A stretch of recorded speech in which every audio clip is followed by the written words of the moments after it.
نعمتیں بانٹتا، جس سمت وہ ذیشان گیا، ساتھ ہی منشی رحمت کا قلم دان گیا، لے خبر جلد کے غیروں کی طرف دھیان گیا، میرے مولا میرے آقا میں تیرے قربان گیا، انہیں جانا انہیں مانا نہ رکھا غیر سے کام، للہ الحمد میں دنیا سے مسلمان گیا، اور تو تم پر میرے آقا کی عنایت نہ سہی، ظالموں کلمہ پڑھانے کا بھی احسان گیا۔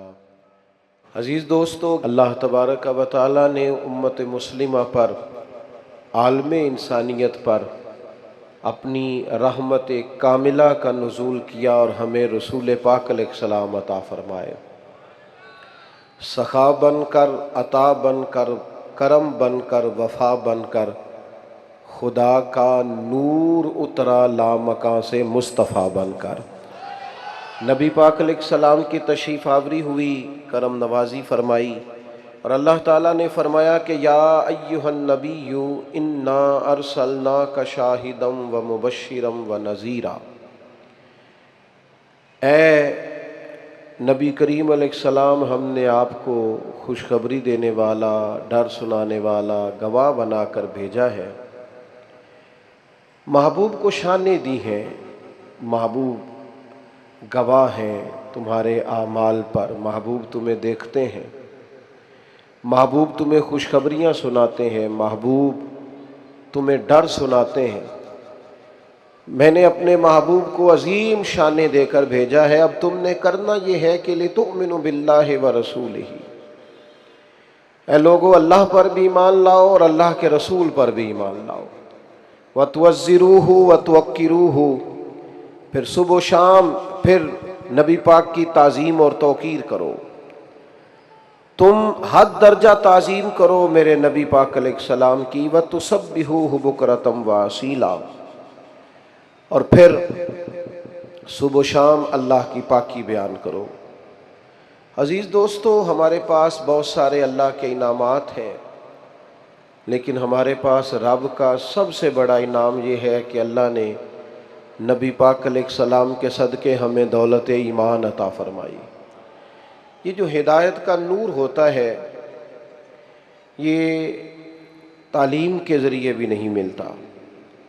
یہ جو ہدایت کی روشنی ہوتی ہے، یہ صرف بڑے خاندانوں میں پیدا ہونے سے نہیں مل جاتی۔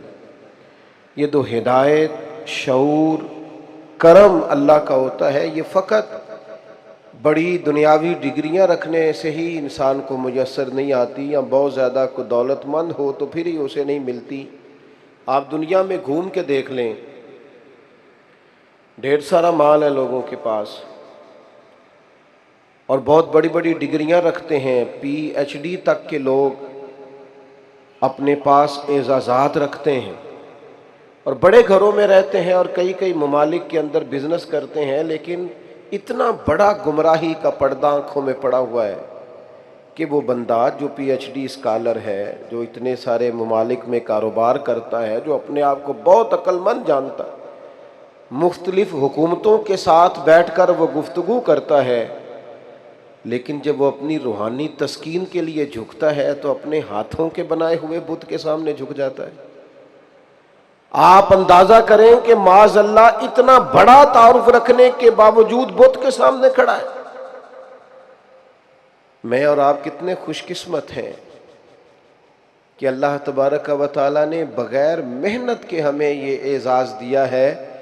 اس ماں کی گود میں آنکھ کھولی ہے اور اس باپ کی انگلی پکڑ کر چلنا سیکھا ہے جس نے پہلا نام ہی اللہ رسول کا بتایا ہے، صلی اللہ تعالی علیہ وسلم۔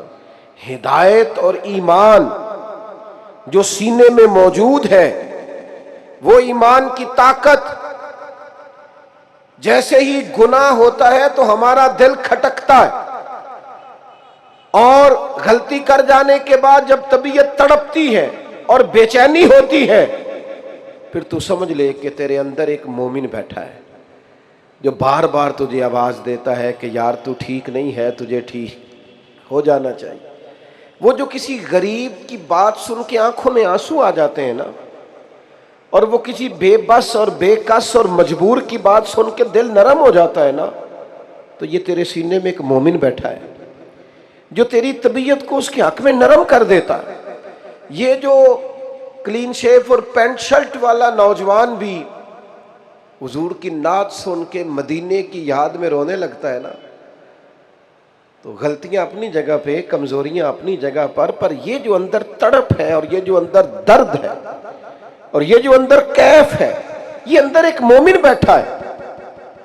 ابھی بچہ پیدا نہیں ہوا، ابھی نکاح ہوا ہے، ابھی شادی ہوئی ہے، لیکن چڑھتی جوانی والا نیا نویلا دولہا جب میری طرح کے کسی شخص کے پاس آ کے کہتا ہے نا حضرت جی دعا کرنا اللہ بیٹا دے، میں نے حافظ قرآن بنانا ہے، اللہ تعالیٰ اگر اپنے فضل سے مجھے بیٹا دے تو میں نے عالم دین بنانا ہے، حضور کا نعت خواں بنانا ہے، دین کے کام پہ لگانا ہے، تو یہ جو آرزویں صبح و شام مچلتی ہیں اور یہ جو طبیعت مائل ہوتی ہے، تو یہ اندر ایک مومن بیٹھا ہے۔ ہمارے بہت سارے لوگ کہتے ہیں ہم تہی دامن ہیں، ہم غریب ہیں، ہم مجبور ہیں، ہم اس ملک میں رہتے ہیں جہاں حالات اچھے نہیں ہیں۔ تو میں آپ سب کی خدمت میں آج ایک بات عرض کروں گا، فقیری تو جیبوں کی ہے، اگر کہیں ہم تہی دامن ہیں تو معاشی طور پر کمزور ہیں، اگر کسی جگہ ہمارے پاس قلت ہے تو وہ وسائل کی ہے، لیکن ویسے ہم بڑے امیر ہیں، اس لیے کہ اللہ نے ہمارے ہاتھ میں جو دامن دیا ہے وہ امام الانبیاء کا دامن عطا فرمایا، ان کا دیوانہ ہوں، ان کا مجذوب ہوں۔ لوگوں کیا یہ کم ہے کہ میں ان سے منسوب ہوں؟ سرحد حشر تک جاؤں گا بے دھڑک، مجھ کو اتنا تو زیادہ سفر مل گیا۔ یہ جو دولت ایمان ہے، یہ طاقت ہے، یہ قوت ہے، یہ تیرے پاس وہ زیادہ راہ ہے کہ جب قیامت کے دن تو میدان حشر میں نکلے گا نا، تو جہاں جہاں وضو کا پانی لگتا رہا ہے نبی پاک فرماتے ہیں وہ چیزیں نور کی طرح چمکیں گی۔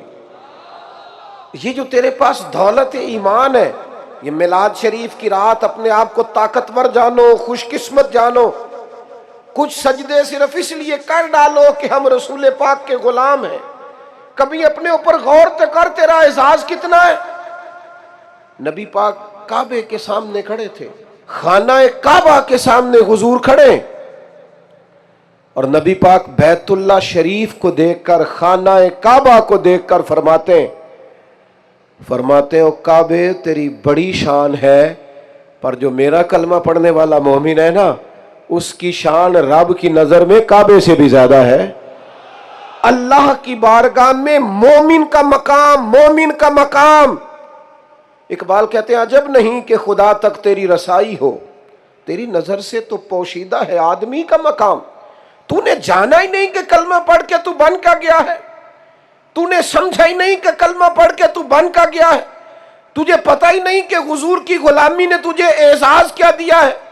میرے نبی پاک علیہ السلام نے فرمایا صبح قیامت میرے کچھ امتی ایسے بھی ہوں گے جنہیں اللہ تعالیٰ نور کے ممبروں پہ بٹھائے گا، فرمایا اولیاء، صلحاء، اتقیاء، ان کا مقام دیکھ کر نا اللہ کی بارگاہ میں تو رشک کریں گے، کہیں گے کیا بات ہے، اللہ نے انہیں کتنا درجہ عطا فرمایا۔ میرے عزیز، آپ اور میں، ہم اتنے خوش نصیب ہیں، اتنے خوش قسم، دیکھو نا، نیکی کا صرف ارادہ ہی کرتے ہیں، اللہ اجر عطا بھی کر دیتا ہے، اور اگر کبھی نیکی کر لے اس کی توفیق سے فضل ہو جائے تو ایک نیکی کرو تو 10 سے لے کر 700 گنا تک، اور رب فضل کرے تو اس سے بھی کئی گنا زیادہ اجر عطا فرماتا ہے۔ اپنے مقام کو تو سمجھ، اپنا اعزاز تو جان۔ تو کبھی اس لیے بھی اپنی ویسٹ کو سیدھی کر کہ یار میری بڑی بات ہے میں نبی پاک کا غلام ہوں، میری بڑی بات ہے میں حضور کا غلام ہوں، میری بڑی بات ہے میں نبی پاک علیہ السلام کے دروازے پر کشکول لیے کھڑا ہوں، میری بڑی بات ہے میرا ان کے منگتوں میں نام آتا ہے، میری بڑی بات ہے میں ان کے ثنا خانوں میں نے پہلے بھی دوستوں کو ایک دفعہ بتایا تھا، پھر بتاتا ہوں، بڑی شروع کی بات ہے، ایک جگہ سے محفل میلاد کی تقریب سے میں باہر نکلا تو ایک نوجوان نے مجھے دیکھ کے آواز کسی کہنے لگا وہ میلادیے جا رہے ہیں۔ تو میں نے پلٹ کے اس کی طرف دیکھا تو پریشان ہو گیا. اس کا خیال تھا میں سنوں گا نہیں، لیکن میں نے سن لیا. تو میں اس کے قریب گیا، اور جب میں گیا تو پریشان ہو گیا کہ اب ظاہر ہے یہ کوئی سخت سست کہیں گے. تو میں نے اس سے کہا یار ایک دفعہ پھر کہنا. تو اب اس کے لفظ تھوڑے سنجیدہ ہو گئے، تھوڑے سے لفظ اس نے ٹھیک کر لی. کہنے لگا میں نے کہا تو ہم میلاد منانے والے جا رہے ہیں. جب اس کے لفظوں میں تھوڑی خوبصورتی آ گئی تو میں ہنس پڑا. میں نے اسے کہا یار تو بلا وجہ ڈر گیا ہے، میں تو مزہ لے رہا تھا تیری بات کا، ایک باری پھر نہیں آنکھ چھڑتا. اب اور مضبوط ہو گئے اس کے لفظ. کہنے لگا میلاد شریف منان والے جا رہے نے. میں نے اسے کہا یار دیکھنا، لوگ مختلف پارٹیوں میں بھی تو ہوتے ہیں نا، مختلف جماعتوں میں بھی ہوتے ہیں نا، اپنے اپنے لیڈروں کے نام پر تانے بھی تو کھاتے ہیں نا. لوگ بتاتے بھی پھرتے نہیں نہیں وہ میرا وہ تعلق نہیں ہے، میں تو ویسے ہی فلانے کے کہنے پر. وضاحتیں بھی تو دیتے پھرتے ہیں نا. تو نے بھلا مجھے تانا کیا دیا ہے کہ میں حضور کا میلاد مناتا ہوں، میں نبی پاک کی نعت پڑھتا ہوں، میں رسول اللہ کے فضائل بیان کرتا ہوں؟ تو یہ میرے لیے تانا نہیں ہے، یہ میرے لیے اعزاز ہے کہ جب سے شعور کی آنکھ کھولی ہے نہ میرے پاس کوئی سیاسی سفارش کرانے آتا ہے، کوئی جب بھی آ کے کہتا تھوڑا ٹائم نہیں دیتے نبی پاک کی تعریف سننی ہے، حضور کی چند باتیں. ہو میں اپنی حیاتی تو قربان تھی ماں، ساری محمد محمد پکیندے گزر گئی، محمد محمد پکیندے گزر گئی، محمد محمد پکیندے گزر گئی. اور عدم سے لائی ہے ہستی میں آرزو رسول. دیکھو نا ہمیں کہاں کہاں لیے پھرتی ہے جستجو رسول. اور عجب ہی منظر ہو میدان حشر میں بے دم، کہ سب ہو پیش خدا اور میں روبرو رسول صلی اللہ علیہ وسلم. تو یہ ناز کریں اپنی زندگی میں، بہت بڑا اعزاز جانے کہ ہم نبی پاک کے غلام ہیں. صحابہ جب یہ بات کرتے تھے تو گردن اٹھا کے کرتے تھے. حضور کے غلام جب یہ بات کرتے تھے تو سینہ کشادہ کر کے کرتے تھے. جب وہ کہتے تھے ہم نبی پاک کے غلام ہیں تو ان کی آنکھوں کی چمک دیکھنے والی ہوتی تھی، ان کا ولولہ، ان کا تنتنا، ان کا دبدبا، ان کے لہجے کا وقار، ان کے مزاج کا ٹھہراؤ، ان کی گفتگو کا باک پن. وہ بھیجا نا مسلمہ کذاب کے دربار میں جب حضرت حبیب بن زید کو نبی کریم نے، کپڑے سادے تھے لیکن جب وہ گھوڑے سے اترے اور انہوں نے اپنا درہ زمین پر یوں کر کے رکھا اور پھر اپنا نیزہ زمین پہ گاڑا، تو وہ سادے کپڑے والا درویش جدھر جدھر جاتا تھا نا، لوگ اب ان کو دیکھ دیکھ کے روب کا شکار ہوتے جاتے تھے. ان کا طرز زندگی دیکھ کر، آنا جانا دیکھ کر لوگ سمجھتے تھے یار کوئی انفرادی آدمی آ رہا ہے، کوئی انوکھا رنگ. بہت بڑا اعزاز جانے اپنے لیے، سب سے بڑا، کہ ہم نبی پاک کے غلام ہیں. آپ اعزاز بنائے اپنی زندگی میں. اور قرآن مجید نے کہا لِتُؤْمِنُوا بِاللَّهِ وَرَسُولِهِ، اللہ اور اس کے رسول پر ایمان لاؤ. اپنے دل کے اندر ایمان کی خاص چاشنی کو محسوس کرنا ہے.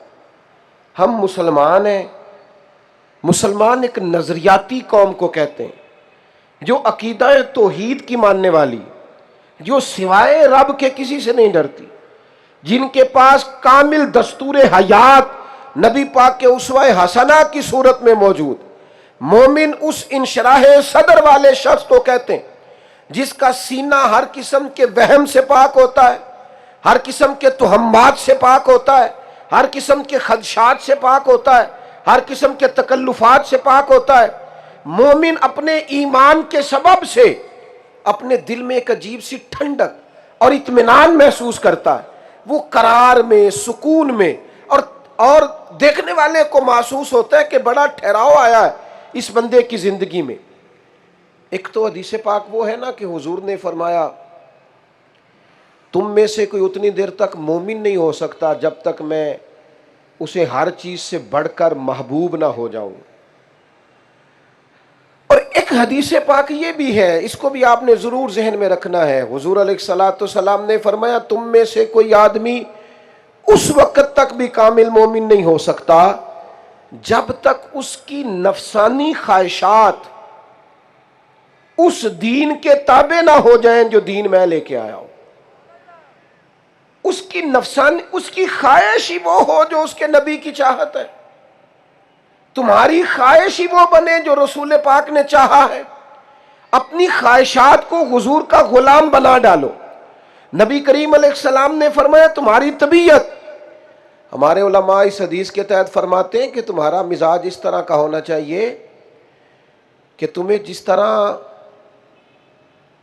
گرمیوں میں ٹھنڈے پانی سے وضو کر کے نماز پڑھنے میں لطف آتا ہے نا، بالکل اسی طرح کی راحت تمہیں سردیوں میں بھی ٹھنڈے پانی سے وضو کر کے آئے، اس لیے کہ یہ وضو تم اپنی مرضی سے نہیں کر رہے، رب رسول کی مرضی سے کر رہے ہو۔ جس طرح تمہیں نعمت ملنے پر اپنے رب کی بارگاہ میں تمہارا مزاج تشکر کا رہتا ہے، قرار کا رہتا ہے، کوئی بے چینی نہیں، کوئی گھبراہٹ نہیں، کوئی ذہنی فکری الجھاؤ نہیں، بالکل اسی طرح اگر اللہ کی جانب سے کوئی تکلیف آ جائے، وہ کوئی آزمائش ڈال دے، تو پھر بھی تمہاری طبیعت بے قرار نہ ہو، بے چین نہ ہو، الجھاؤ نہ ہو، تم مقام تسلیم و رضا پہ ہو۔ یعنی کیا مطلب؟ کہ دکھ قبول محمد بخشا، بس راضی رہن پیارے، وہ راضی رہے، باقی قبولیت ہے۔ ہمارے ہاں نا ہم نے محبت رسول کا جو معنی لیا ہے وہ بھی بالکل اپنی مرضی کا لیا ہے۔ یہ محفلیں، جلسے، جلوس، اجتماعات، نعت خوانی، اذکار، نبی کریم علیہ السلام کے فضائل شمائل، یہ سب بھی محبت رسول کے نمونے، یہ بھی حضور سے اظہار محبت کے مختلف طریقے ہیں۔ یہ بھی نبی پاک علیہ الصلوۃ والسلام کی بارگاہ میں اپنی عقیدتوں اور محبتوں کا نذرانہ پیش کرنے کی ایک صورت ہے۔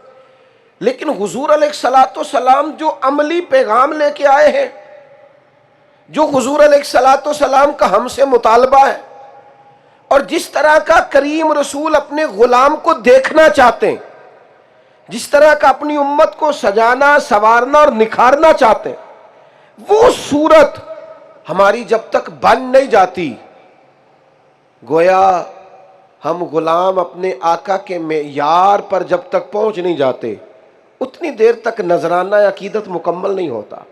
مشکات کی ایک حدیث آپ نے سنی ہے بڑی توجہ کے ساتھ، اور اس کے اندر سے جو ضیاء پھوٹتی ہے اس سے اپنا سینہ روشن کرنا۔ نبی پاک علیہ السلام نے نا ایک مقام پہ وضو فرمایا، تو صحابہ ہمیشہ یہ کرتے تھے، ان کی عقیدت کا مزاج تھا اور ان کی طبیعتوں کا یہ رواج ہو گیا تھا۔ کریم محبوب علیہ السلام نے نا وضو فرمایا تو وہ حضور کے جسم اطہر سے وضو کا جو پانی لگا ہوا تھا اس کو لے کے اپنے جسم پر ملنے لگے، اپنے چہروں پر ملنے لگے، اپنی آنکھوں پر ملنے لگے، عقیدتوں کا اظہار کرنے لگے۔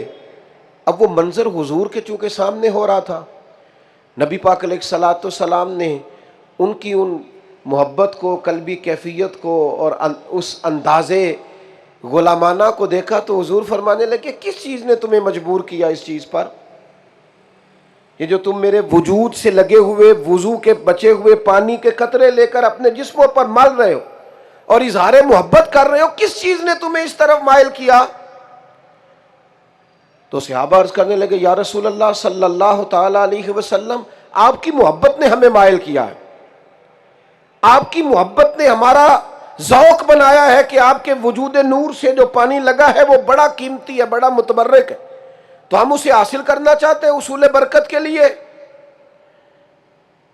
تو انہوں نے تو ایک بھرپور اظہار محبت کیا تھا نا، نہیں ایک پورا جذبے کا اظہار کیا تھا، لیکن وہیں اس محبت پر جو حضور کا مطالبہ ہے اور اس محبت پر جو رسول پاک علیہ السلام تعمیر کرنا چاہتے ہیں، اس کو نبی پاک نے فوراً بیان کیا۔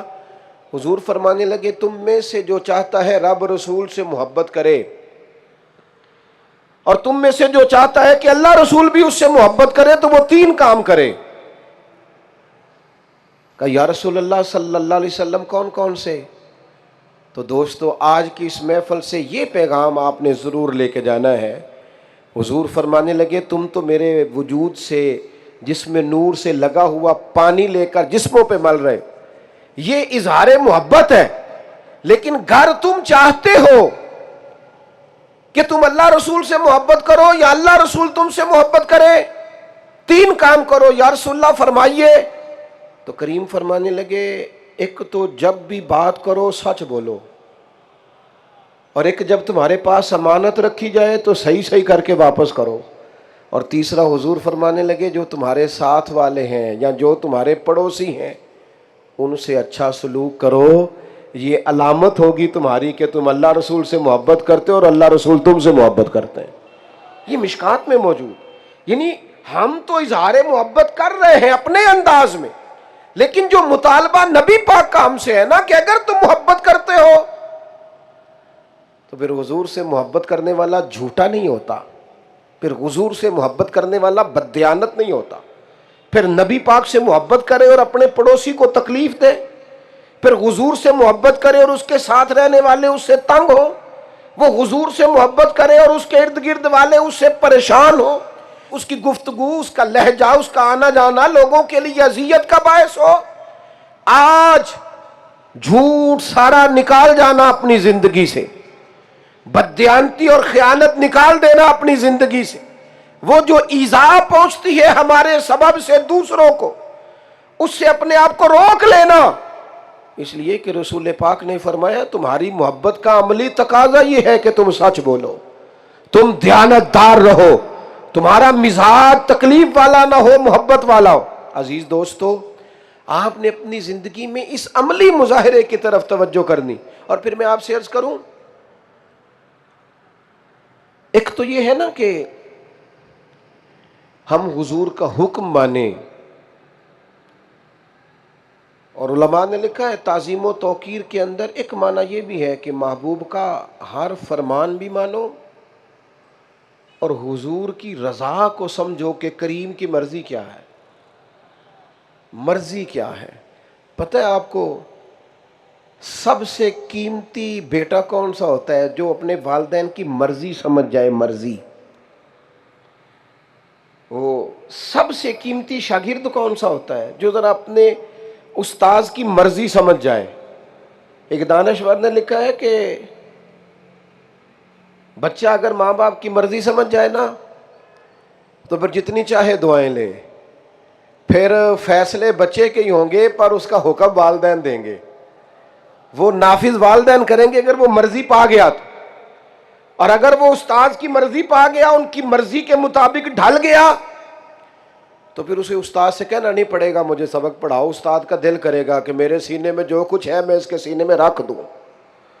اور اگر وہ اپنے شیخ کی مرضی پا گیا، اپنے مرشد گرامی کی مرضی پا گیا اور اسے سمجھ آ گئی کس بات میں راضی رہتے ہیں، تو پھر تو فیضان کے وہ چشمے اسے ملیں گے کہ سوچے گا بھی نہیں۔ اور انہوں نے لکھا ہے جو خاتون چاہتی ہے نا کہ اپنے گھر پہ راج کروں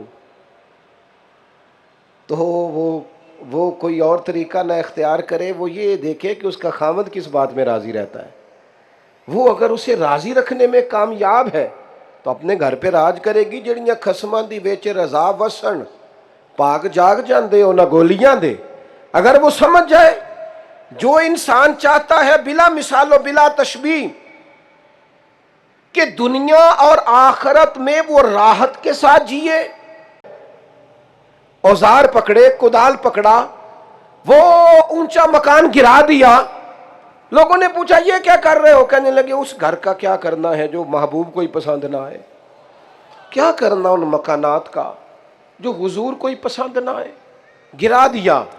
اب وہ آج کل کی طرح کا کوئی خادم ہوتا تو وہ جا کے بتاتا دیکھو جی آپ کو پسند نہیں آیا تھا میں نے گرا دیا ہے، گرا کے نا تو بتانے نہیں گئے حضور کو، بس گرا دیا تو گرا دیا، بتانے نہیں گئے، وہاں جا کے اپنے آپ کو پیش نہیں کیا۔ وہ کوئی بارگاہ ایسی ہے کہ جہاں جا کے بتانا پڑے؟ وہ کوئی جگہ ایسی ہے کہ جہاں جا کے بتانا پڑے؟ لباں تے موراں لگیاں بولن دی جاچ ہی بھل گئی، اتھے زباناں تائیں کھولن دی جاچ بھل گئی، جا کے مدینے اتھرو میرے سوال بن گئے۔ کو بولنے کی جگہ ہے جہاں بندہ بول سکے، بات کر سکے، کوئی کلام نہیں، گرا دیا۔ حضور کچھ دنوں کے بعد وہاں سے گزرے، کچھ دنوں کے بعد، اور لوگوں سے پوچھا کہ یہاں تو بڑا بلند مکان تھا فلاں آدمی کا، اب وہ کہاں گیا؟ تو غلاموں نے عرض کی حضور آپ گزرے تھے نا، آپ کو پسند نہیں نہ آیا، پھر وہ آپ کی خدمت میں گئے تو محسوس کر رہا ہے کہ کریم کو نہیں اچھا لگا، قربان جائیں۔ حضور سید عالم نے وہیں کھڑے کھڑے ہاتھ اٹھائے، کہا اے اللہ اس پر رحمت فرما، اے اللہ اس غلام پر رحمت فرما، اے اللہ اس پر کرم فرما۔ او سنگیو، اس رنگ کو سمجھتے ہو کہ وہ موجود ہی نہیں ہے، وہ وہاں سامنے موجود ہی نہیں ہے جن کے لیے دعا ہو رہی ہے۔ اور دعا کون کر رہا ہے؟ اجابت کا جوڑا، عنایت کا صحرا دلہن بن کے نکلی دعائے محمد، اور اجابت نے جھک کر گلے سے لگایا بڑی ناز سے جب دعائے محمد، کیونکہ خدا کی رضا چاہتے ہیں دو عالم، خدا چاہتا ہے رضائے محمد صلی اللہ علیہ وسلم۔ گر چاہتے ہو نا یہ والی دعائیں ملیں رسول پاک کی، یہ والا کرم نصیب ہو، تو پھر سمجھ جاؤ رب رسول کی مرضی کیا ہے، پھر غور کرو کہ حضور پسند کیا کرتے ہیں، پھر اس پر توجہ کرو کہ وہ چاہتے کیا ہے اپنے غلاموں سے، وہ کس طرح کا اپنے غلام کو سجا ہوا سنورا ہوا نکھرا ہوا دیکھنا چاہتے ہیں۔ زندگیاں ہماری بیت جاتی ہیں لوگوں کو راضی کرنے میں۔ آپ یقین کریں، میں نے وہ لوگ دیکھے ہیں جو ذہنی طور پر تھک گئے، جو لوگوں کو مطمئن کرنے میں اتنا زیادہ بولے کہ وہ ان کا ذہن وہ یادداشت کھو بیٹھا کہ میں نے کل کیا کہا تھا اور آج میں کیا کہہ رہا ہوں۔ صرف عوامی سطح پر اپنے آپ کو کلیئر کرتے کرتے اتنی دور نکل گئے کہ ذاتی زندگی کوئی نہ بچی، اپنا کچھ بچا ہی نہیں۔ دوستو چھوڑو، ادھر کی دنیا راضی کی تو ادھر کی ناراض ہو گئی، اس طرف کے لوگوں کو خوش کیا تو دوسری جانب کے بگڑ گئے۔ اپنے محبوب کی رضا تلاش کرو، اپنے نبی پاک علیہ السلام کی مرضی پہ چلنا سیکھو۔ ہمارے دنیا میں سب سے بڑے، دنیا اور آخرت میں کوئی خیر خواہ ہیں تو وہ مدینے والے محبوب ہیں، اپنے محبوب کی رضا۔ اور صحابہ نے نا والہانہ انداز میں باتیں مانی ہیں نبی پاک کی، والہانہ انداز، جس طرح کسی نے لکیر کھینچ لی اور پھر عمر بھر اس کا لکیر کا فقیر نہیں رہا۔ کسی نے کچھ طے کر لیا تو پھر ساری زندگی اس پر زندگی گزار نہیں دی۔ حضرت حکیم بن حزام رضی اللہ تعالیٰ عنہ کہتے ہیں، میں حضور کی بارگاہ میں تھا تو حضور نے مجھ سے ایک وعدہ لیا، فرمایا کسی کے سامنے اپنے ہاتھ نہ پھیلانا، کبھی کسی بندے کے سامنے کشکول طلب دراز نہ کرنا۔ اور دوستو سنو، دنیا دار کچھ بھی نہیں دیتے، سیٹھ نواب امیر رشتہ دار امیر دوست آپ کچھ بھی نہیں دیتے، بلکہ ہم نہ کہہ کر گزارش کر کے اپنے لفظوں کا بھرم خراب کرتے ہیں۔ ہم کسی کے سامنے اپنے ہاتھ پھیلا کر اپنے وقار کا جنازہ نکالتے ہیں، ہم کسی کو اپنا دکھڑا سنا کر اپنے لفظوں کو بے آبرو کرتے ہیں۔ نبی کریم صلی اللہ علیہ وسلم نے فرمایا حکیم کسی کے سامنے سوال نہیں کرنا۔ حضرت حکیم بن حزام کہتے ہیں بس طے کر لیا، بس حضور نے کہہ دیا بات ختم ہو گئی، ہم نے نہ کبھی قطرے پہ غور کیا اور نہ دریا دیکھا، بس جہاں تیری جھلک دیکھی وہیں ڈوب گئے۔ حضور کا وصال ظاہری ہوا، حضرت صدیق اکبر نے انہیں بلایا، فرمایا میں سب کو وظائف دے رہا ہوں، آپ بھی قبول کر لیں۔ کہنے لگے ابو بکر باقیوں کو دے دیں، میں نہیں لے سکتا، میری مجبوری ہے۔ حضرت صدیق اکبر کا وصال ظاہری ہوا، حضرت عمر کا دور آیا، جناب فاروق اعظم نے بلایا اور بلا کے کہا حکیم یہ قبول کر لے، میں سب کو دے رہا ہوں۔ جناب حکیم بن حزام کہنے لگے عمر نہیں چاہیے، کسی اور کو دے دیں۔ حضرت سیدنا فاروق اعظم رضی اللہ تعالیٰ عنہ نے نا ان سے بات کر کے جب انہوں نے انکار کیا تو لوگوں کے مجمع پر نظر ڈال کے کہا لوگوں دیکھو میں اسے دیتا ہوں اور یہ قبول نہیں کرتا۔ تو حضرت حکیم بن حزام وہاں سے اٹھے اور گویا یہ کہتے ہوئے اٹھے کہ عمر نہیں لے سکتا نا، میں نے کریم سے وعدہ کیا ہے کہ کسی کے سامنے ہاتھ وہ کوئی بھی ہو، میں اب رب رسول سے لیا ہے تو اس کے بعد میں کسی سے کچھ قبول وعدہ جو کر لیا ہے، سانو تے قید سجن دا گہنا ہے، وہ جنج رکھے ایسا اونج رہنا ہے، بس حضور نے کہہ دیا بات ختم ہو گئی۔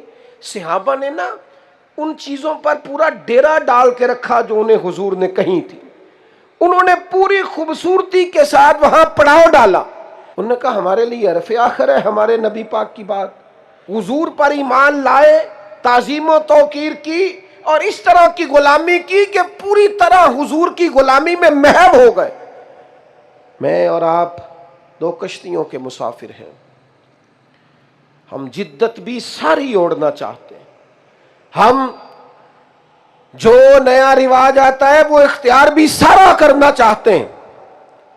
لیکن تکلیف کی بات یہ ہے کہ ہم بے سکون رہتے ہیں، پریشان رہتے ہیں، کیونکہ اوپر سے ہم بھاگ بھاگ کے دنیا اختیار کرتے ہیں اور ہمارے من کے اندر حضور کا غلام بیٹھا ہے. وہ ہمیں بار بار آواز دیتا ہے نہیں واپس آ، تیرا گھر تو کوئی اور ہے، تو واپس آ، تیری جگہ تو کوئی اور ہے، تو کہاں جا رہا ہے، تیرا مقام تو کوئی اور، تو لوٹ آ، تیرے لیے تو اللہ رسول کی بارگاہ میں انعام کچھ اور ہے. حضرت خالد بن ولید رضی اللہ تعالیٰ عنہ بڑے جرنیل قسم کے آدمی تھے اور بڑے دلیر تھے. زندگی میدانوں میں گزری، پرواہ نہیں کی کبھی انسانوں کی، مزاج نہیں تھا، آگے بڑھتے رہنا، جہاد میں رہنا، سفر میں رہنا ان کا مزاج تھا. حضرت عمار بن یاسر غریب آدمی تھے، لیکن ان کا اعزاز یہ تھا کہ وہ نبی پاک کے پیارے. کسی بات میں شکر رنجی ہو گئی، اختلاف رائے ہو گیا. جناب عمار بن یاسر رضی اللہ تعالیٰ عنہ اس بات سے رنجیدہ خاطر ہوئے. دل جب ٹوٹا تو وہ دکھ کے جذبات آنسو بن کے رخساروں پر بہہ نکلے. حضور کی بارگاہ میں پیغام گیا، انہیں محبوب کی بارگاہ میں پیش ہو کے موقع ملا اپنی بات عرض کرنے کا. حضور نے نہیں کہا حضرت خالد بن ولید سے کہ آپ ان کو راضی کریں یا آپ ان سے بات کریں. اول تو صحابہ میں کبھی کوئی عداوتیں ہوتی نہیں، رنجشیں ہوتی نہیں. عداوتیں تو رہتی نہیں اور رنجشیں بھی نہیں ہوتی، اور کبھی ہوں بھی نہ، صرف اس لیے ہوتی ہیں کہ ہمیں صلح کے طریقے سمجھ میں آ جائے، ہمیں پتہ چل جائے کہ رائے کے اختلاف کے باوجود بھی خلوص کیسے ہوتا ہے. حضرت سیدنا خالد بن ولید کو حضور نے یہ نہیں فرمایا انہیں راضی کرو، بلکہ حضور نے اتنی بات کہی. یہ غلام کے لیے نا اشارہ بھی بڑا کافی ہوتا ہے. حضرت باجدید بستامی فرمایا کرتے تھے اپنے مریدوں کو، شاگردوں کو، فرماتے تھے جس نے ہماری چپ سے کچھ نہیں سیکھا وہ ہماری تقریر سے کیا سیکھے گا، جس نے ہمارے خاموش رہنے سے ہماری مرضی کو نہیں پایا وہ ہماری گفتگو سے کیا پائے گا. تو پا ہی نہیں سکا، بات کو سمجھ ہی نہیں سکا. حضور نے حضرت سیدنا خالد بن ولید کو یہ نہیں فرمایا عمار کو راضی کریں، بلکہ محبوب نے مطلق کہا، فرمایا جس نے عمار سے محبت کی اس نے مجھ سے محبت کی، اور جس نے اس سے بغض رکھا اس نے مجھ سے بغض رکھا. بس ایک بات مطلق کر دی اور کر کے بات چھوڑ دی. جناب خالد بن ولید جیسا جرنیل، ایک بہادر آدمی، ایک سپہ سالار جو میدان جنگ کے اندر ایک یونیورسٹی کا درجہ رکھتے ہیں، جن سے قیامت تک لوگ سیکھیں گے، پائیں گے، پرکھیں گے، اتنا بڑا آدمی، دو جملے نبی پاک کے کہ جس نے اس سے پیار کیا اس نے مجھ سے پیار کیا، بس ان دو جملوں میں وہ جرنیل گھوڑے کی پشت سے یکدم زمین پہ آئے. جناب عمار ابن یاسر کو راضی کرنے لگے اور کہنے لگے عمار شاید یہ کام میں کبھی نہ کرتا، لیکن جب سے تو کریم کا پیارا بنا ہے نا، میرے لیے تیری رضا سے بڑھ کر اور کوئی چیز ہے ہی نہیں. تو کسی طریقے سے راضی ہو جائے تاکہ مجھ سے میرے محبوب راضی ہو جائے، وہ راہ میرے لیے آسان ہو جائے جس رستے سے میں حضور کی بارگاہ تک جاؤں. دوستو اپنی زندگی میں جب تک یہ انفرادی انقلاب ہم برپا نہیں کرتے، دیکھو حضور ایک دین لے کے آئے ہیں، ایک نظریہ لے کے آئے، اس کے لیے صحابہ کو جدوجہد کرنی پڑی ہے. ان کے گھروں کے اندر ان کی مخالفت ہوئی ہے، ان کے قبیلوں نے ان سے تعلق توڑا ہے، ان کو کاروباروں میں، تجارتوں میں لوگوں نے ان سے کام کرنا چھوڑ دیا، خسارہ ہوا ہے. لیکن ایک انقلاب ہے نا، ایک سوچ ہے، اگر وہ بس ٹھیک ہے روٹین میں سارا کچھ چل رہا ہے جس طرح سارے چل رہے ہیں تو انہیں کوئی بھی تکلیف نہ ہوتی. لیکن انہیں ڈھیر سارا